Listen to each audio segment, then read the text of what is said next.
Hello again, friends, and welcome back to the Old House on the Corner. Well, it's been a little while since we uploaded our last video, but we're back again today with another addition to our Scotland trip series. Today we're going to pick back up where we left off on May 15th, our 12th day in Scotland, and our first full day in Edinburgh. If you recall in our last video, we had caught a ride on the hop-on, hop-off buses to go to the Georgian House, which is in the Newtown section of Edinburgh.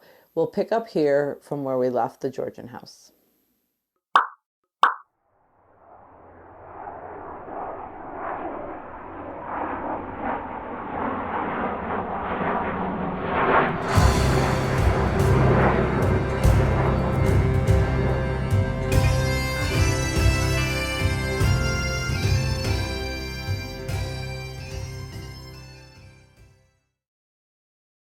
After our visit to the Georgian House in Charlotte Square, we'd first look east at some of the other buildings nearby, and then we'd turn west and do the same. This square has seen a lot of history over the last 300 years, and it is still one of the more upscale neighborhoods.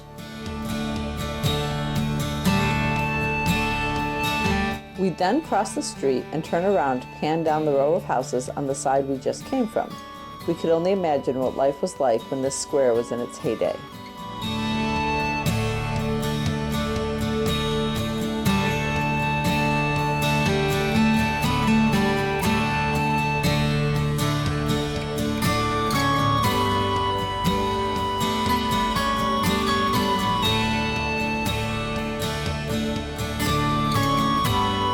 From there, we headed back to the bus stop where we'd catch the next green bus as it came around. While passing by this alleyway, I looked down and saw what I thought was an interesting Elizabethan half-timbered style house in the distance. Only later, after looking it up online, did I discover that it's not as old as it appears. It was built as a residence in 1900 for a well-known interior decorator at the time. Today, however, it is a French-owned restaurant and bar known as Les Divines. Not exactly a place that Claudia and I were interested in visiting, but its Nouveau Tudor style did catch my eye. While waiting for the bus to arrive, we also looked south along this street back toward Princess Street. In the distance, we could see a large red brick building, which we later learned was the Caledonian Hotel. We would actually end up walking past it later during our stay in Edinburgh. Once back on the bus, you'll see us turning the corner at Albin Place and heading east down Queen Street.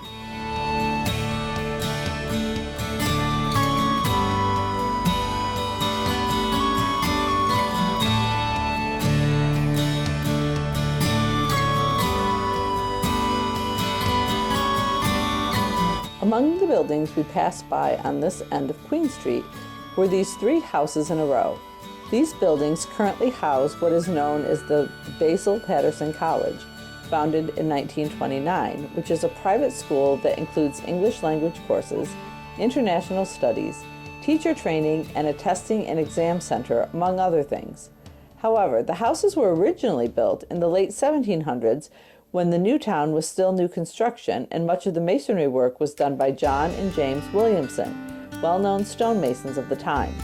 Incidentally, the Williamson brothers later emigrated to the United States in the 1790s and were among the craftsmen who did the masonry work and carved stone designs on the building we now know as the White House in our nation's capital.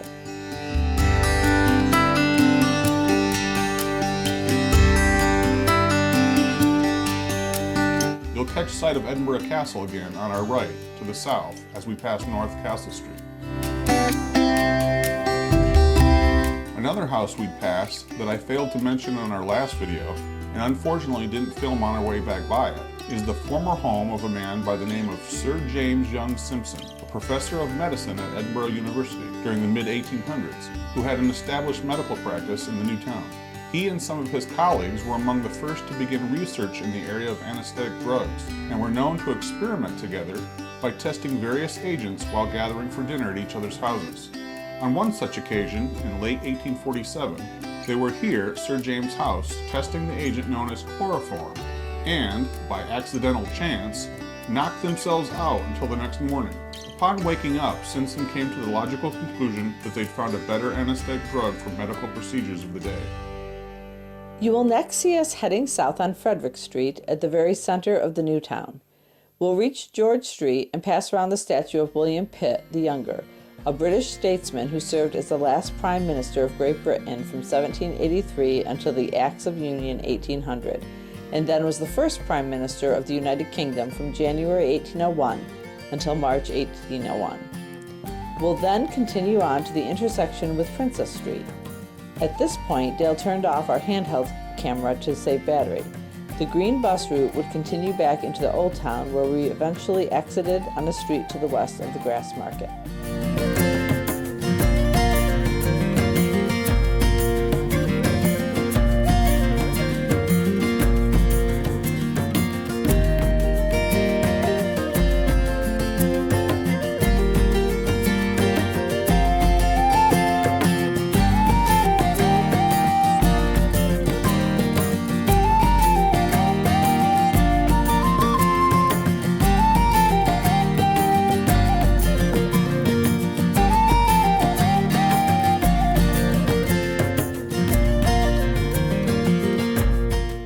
Claudine said, we exited our bus to the west of the Grassmarket. In this next video clip, you will see us walking east on West Port Street, here, heading towards the Grassmarket, an area which for almost 500 years, from the early 1400s to the early 1900s, was where cattle from the surrounding fields were driven up the Cowgate to be sold during a weekly market.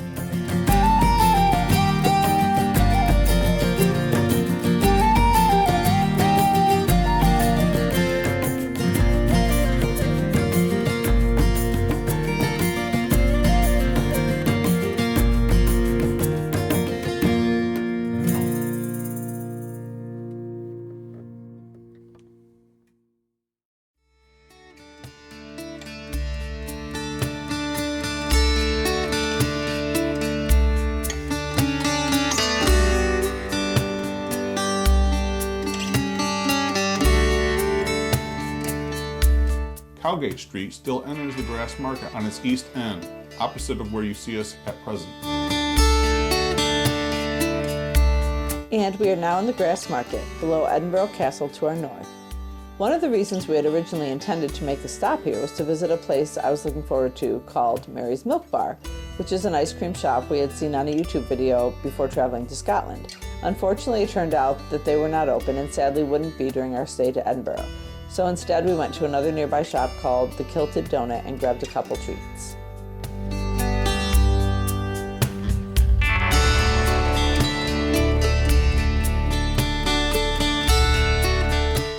Besides being a cattle market, this area has also historically been one of the poorest neighborhoods in the Old Town, despite there being a number of long-running businesses on either side of this market area. It has also previously been the site of a number of public executions, including a well-known one in 1724 of a woman by the name of Maggie Dixon, who was sentenced to hang, was pronounced dead after the sentence was carried out, only later to revive and be discovered alive when she began banging on the inside of her coffin while being transported to a burial site. She was released and went on to live another 40 years. There to the east is where the Cowgate comes in. This area, known as the Grassmarket, underwent a major redevelopment in 2010, during which it was transformed into a European-style promenade full of outdoor, street-side dining areas, cafes, renovated historic pubs, and additional artisan shops, with a larger pedestrian area in between. This transformed it into the more welcoming and friendly local attraction that it is today. Also, here on the east end, we see what is known as the West Bow, the bottom of the frequently photographed Victoria Street. We'll see more of that in a later video. We would exit the Grassmarket down the Cowgate Head just a short walk east, then ascend the stairs into Greyfriars Kirkyard, former site of a Franciscan monk friary founded in 1598.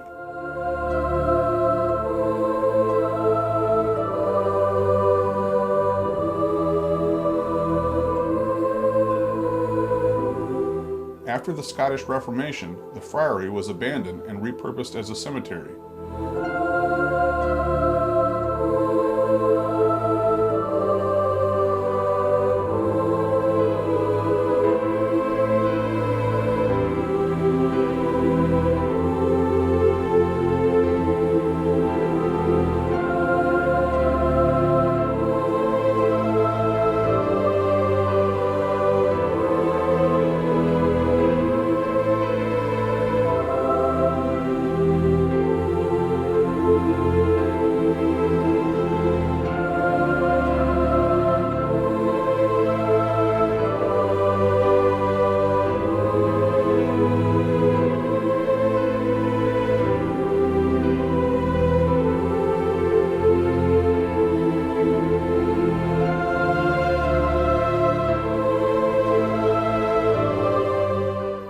After a brief wander through the cemetery, during which we read some of the interesting epitaphs on a number of stones, we made our way around to the side of Greyfriars Kirk, a church which was constructed here between 1602 and 1620. The building was damaged during the 1650s when it was used as a barracks by troops under Oliver Cromwell. Then, later an explosion in 1718 destroyed the church's tower, and later still, in 1845, a fire ravaged part of the building. Despite all of that, this 400-plus-year-old building still stands and has an active congregation with weekly services, one of which is in Gaelic. Here, next to the east side of the church, surrounded by a brightly colored flower bed, is a fairly new statue in memory of a famous dog who spent quite a few years here.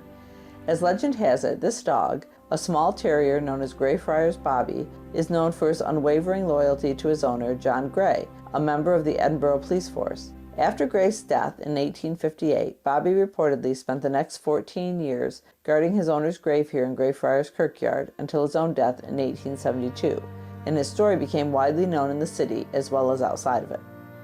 As with many legends, there are different versions of the story, and Bobby has been immortalized in books, films, and the continued sharing of his tale. So much so that coming to see his statue is actually on many tourist lists of things to do in Edinburgh. But this isn't the primary statue people come for. As Claudine mentioned previously, this is a fairly new statue, having been put here in place in 2021. Before we left the Kirkyard and went out to see Bobby's older statue, however, we would stop briefly inside Greyfriars Kirk, which, as we mentioned previously, was completed in 1620.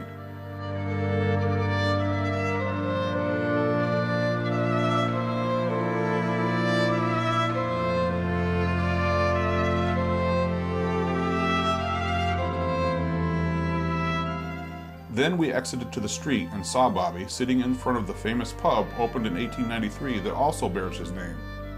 The building itself is even older, having been built in 1722, and it is one of several period houses sitting along this street known as Candlemaker Row. The more famous statue of Bobby is actually outside the gates of the Kirkyard. Here along the street, atop an old, no longer functioning water fountain, it was unveiled in 1873, a year after Bobby's death. Sadly, at some point in the not-too-distant past, someone started the tradition of getting tourists to rub Bobby's nose for good luck. The city has tried to discourage the activity as it damages the aging statue, which has had to be repaired more than once at great expense and will one day be beyond repair. Unfortunately, tourists still haven't stopped touching Bobby. If you ever get the chance to visit Edinburgh, please leave Bobby's nose alone. As we pan across the street here, in the background to our south, you will see this building, which was originally completed in 1848 as the home of the New North Free Church. This congregation was formed during something known as the Disruption of 1843, a period of time when 450 evangelical ministers from all over the country, along with many of their congregants, broke away from the existing Church of Scotland to form the Free Church of Scotland in protest against what they regarded as the state's encroachment on the spiritual independence of the church. The New North Free Church was noted for its active mission and its ministry to students, specifically those of Edinburgh University. As you can see, we're across the street from the National Museum of Scotland along Chambers Street, where we rode on the bus in our last video. We would cross the street here and spend a little time touring a bit of the museum, which we did not film or take photos in, after which we began walking our way back uphill toward the Royal Mile to our north. Since it was nearing dinner time at this point, we popped into the Scran Cafe and Bistro for a bite to eat. Dale took this photo from our table as we looked out towards George IV Bridge Street. You can see our reflections here in the window. After we finished our quick dinner, we continued walking north. On our way, we passed this building to our left. It is the Children's Library, which initially opened in 1890 after a donation from Andrew Carnegie, one of the wealthiest and most famous industrialists of his day, who is also known as the father of modern philanthropy. His name is permanently tied to New York City in the United States, but he was born in Dunfermline, Scotland, which is north of Edinburgh, across the Firth of Forth. The library was built on the former site of a mansion owned by Sir Thomas Hope, who was the king's advocate or personal lawyer to Charles I in 1626. His mansion was considered one of the finest and most gracious for its time. Door lintels from his house were incorporated into the building of this library. Farther up the street, Dale stopped to take this photo, which is looking at the back side of the old Parliament buildings, specifically the Supreme Court Library, which sits to the south of St. Giles Cathedral, just off the Royal Mile.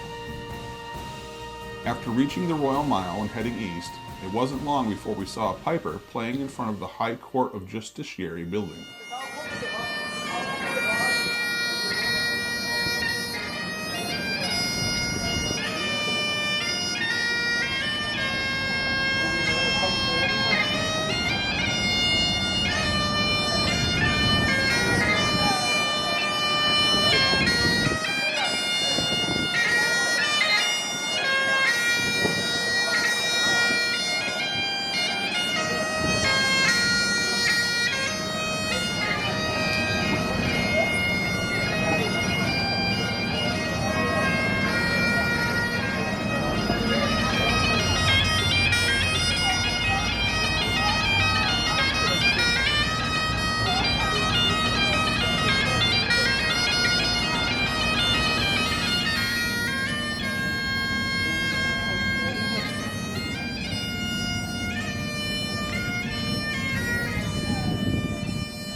Soon, we were back in front of St. Giles Cathedral again, but continued on our way down the hill, snapping random photos as we walked. We were just exploring on foot again this evening.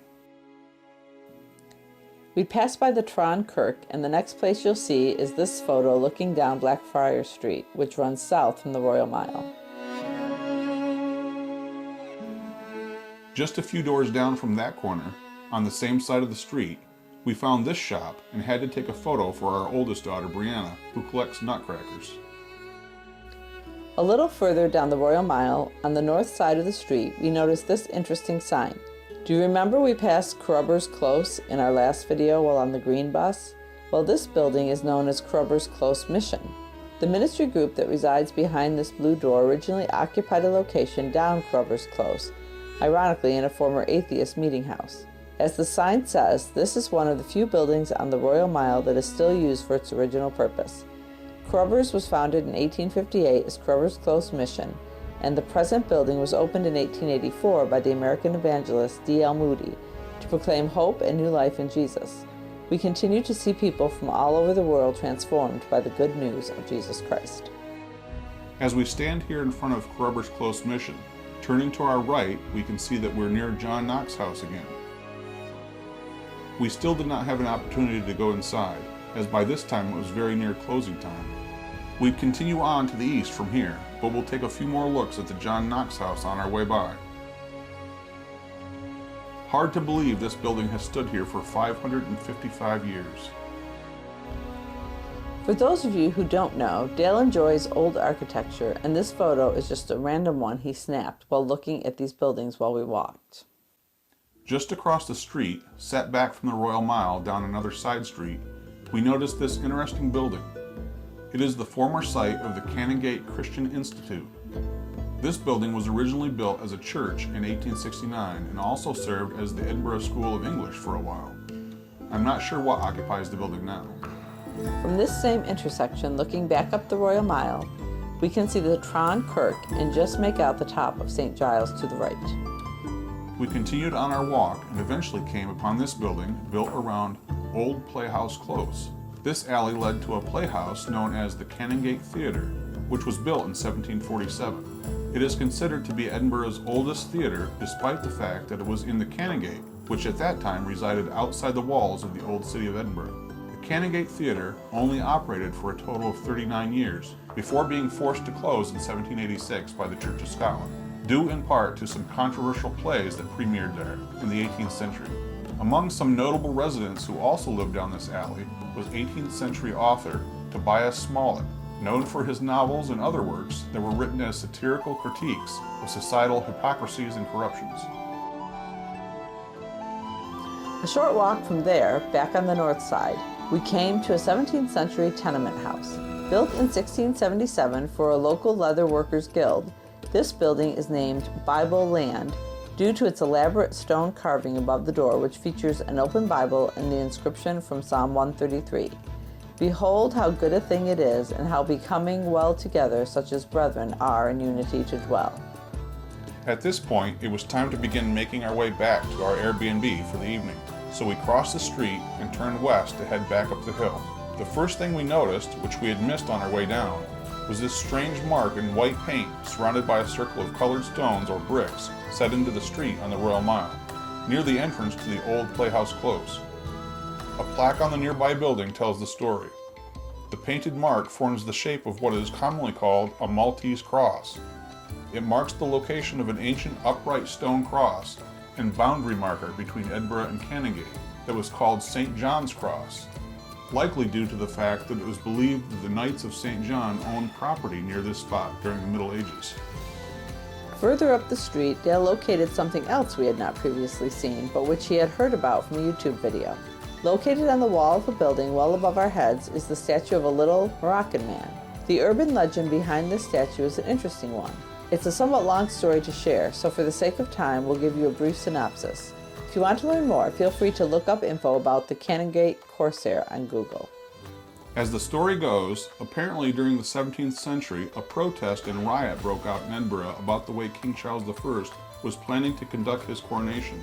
During the altercation, the Lord Provost's house was attacked, and a young man by the name of Andrew Gray was accused as the ringleader and sentenced to hang.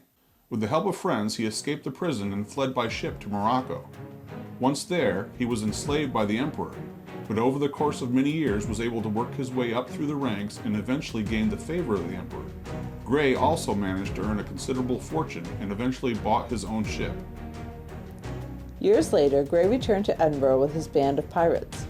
Legend says that while seeking revenge on Edinburgh, he learned that there was a plague in the city and many were dying, including the new Lord Provost's daughter.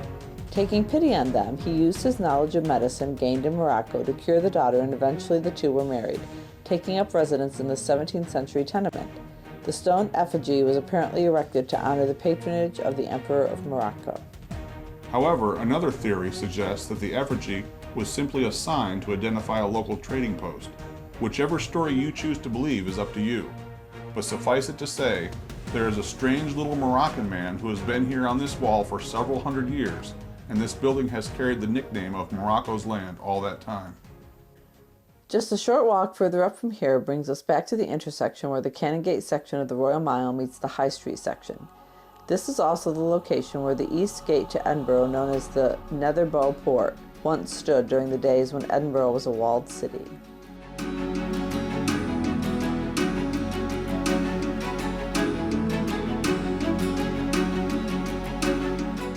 This intersection is also the location of another uniquely named pub called the World's End. To understand the reason behind this odd name, we have to go back to that period in time when Edinburgh was a walled city. In those days, it was customary to charge a toll to anyone coming into the city, including your own citizens who may have left briefly to conduct business. This meant that only those who could afford to pay the toll would have gone beyond the city gates, including the Nether-Bow port here at the end of the High Street. So, for many of Edinburgh's lower-income people, this was technically the end of their world, or their world's end, thus the name of the pub. It is unknown when this pub originally opened, but the building it occupies was originally built in the 1500s and was part of the Flodden Wall, a defensive fortification wall around Edinburgh erected after the Scottish defeat at the Battle of Flodden in 1513. Just a short distance further past this intersection, we see another carved sign set in a wall. This sign was erected in 1873 to commemorate the year 1764, when the Nether-Bow port was demolished and there was no more city gate here. Across from the sign is the entrance to another of the historic closes off the Royal Mile, known as Tweeddale Court. This alleyway contains quite a bit of history along its length, 2 items of which we'll mention here, but we encourage you to look up additional history of this close when you have the time. The first thing we'll mention is the wall on the right-hand side of this alley as you enter it from the High Street, which is partially made of a wall that was called the King's Wall, built in the 1450s by King James II, as one of the earliest walls around the city at the time. Another interesting bit of history is a house along this alley that dates back to 1576 when it was built for a man named Neil Lang, who was Keeper of the Signet, one of the highest public officials in the Scottish legal system. That property was later bought in the 1670s and renovated into a much nicer residence for John Hay, 1st Marquess of Tweeddale, who this close was eventually named after. He was a Scottish peer and politician that served as Lord Chancellor of Scotland and was also a member of King Charles II's court. Continuing on up the Royal Mile, we would soon come to another stone carving on the wall of a building, this one just to the east of the John Knox house. We don't know the history behind this sign, but it's possible that the IR6 signifies King James VI. It is also possible that this sign originally hung above the gate of the Nether-Bow port at one time. We are not certain for sure, and I could not find solid info online about it. Here's another look at the John Knox house, built in 1470. Again, we did not get to go inside. As we made our way back to Old Assembly Close and to our Airbnb for the evening, I snapped two last photos, this time looking south down Niddry Street. The gray stone building on the left has actually been made into the Radisson Blu Hotel. While I enjoyed looking at more of the old architecture of Edinburgh on this street, another item of interest, which we did not get to visit, is near the end of the street where it meets the Cowgate. That is a building called St. Cecilia's Hall, otherwise known as Scotland's oldest purpose-built concert hall and home to the University of Edinburgh's musical instrument collection and museum. And that brings us to the end of May 15th, our 12th day in Scotland. We hope you enjoyed exploring Edinburgh with us, and we'd love to hear any bits of information that you found interesting or that you had questions on, so leave us a comment down below. We've still got some more exploring to do on another full day in Edinburgh, so we hope you'll come back when we upload our next video. Stay tuned. If you aren't yet a subscriber to our channel, please click on the subscribe button below this video and also on the notification bell so you won't miss any future videos. Coming up in our last few videos from Edinburgh, as we wrap up our Scotland trip, we'll be stepping inside some more historic churches, strolling into Princess Street Gardens, and visiting a 500-year-old tenement house, among many other things. So be sure and stay tuned. Come back again.